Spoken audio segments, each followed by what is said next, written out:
Alors plus mon chien grandissait et plus je m'apercevais qu'il était capable de s'orienter parfaitement.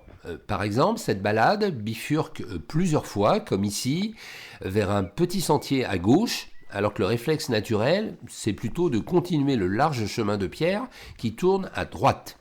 Or, mon chien sait pertinemment qu'il doit prendre le petit sentier de gauche. Il en profite d'ailleurs pour se rouler dans l'herbe. Alors, rien d'étonnant à se savoir, ce doit être la 10e fois que je fais cette balade. Mais dès la 2e fois, j'ai constaté, un peu éberlué, qu'il avait bien mémorisé le sentier de gauche sans hésiter, la 2e fois seulement.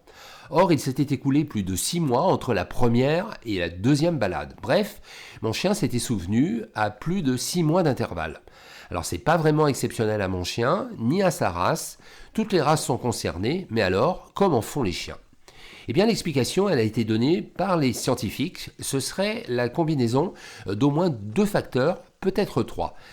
D'une part, une mémoire olfactive, plus ou moins développée selon le chien, une sorte de carte olfactive qui permet au chien de se remémorer qu'il est passé par là plutôt que par ici.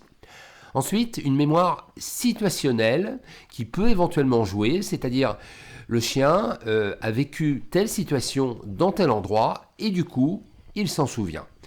Mais surtout, le chien s'appuierait sur un dernier paramètre encore plus surprenant qui se nomme l'orientation magnétique, une sorte de boussole interne du chien qui communique avec le champ magnétique terrestre selon un axe nord-sud qui lui sert à s'orienter. Ça a été parfaitement validé par les expériences allemandes et tchèques réalisées en 2020. Et c'est déjà cette même hypothèse qui est avancée pour expliquer comment les oiseaux se repèrent lorsqu'ils migrent d'un continent à un autre. Décidément, les animaux, et en premier lieu nos chiens, n'auront jamais fini de nous étonner.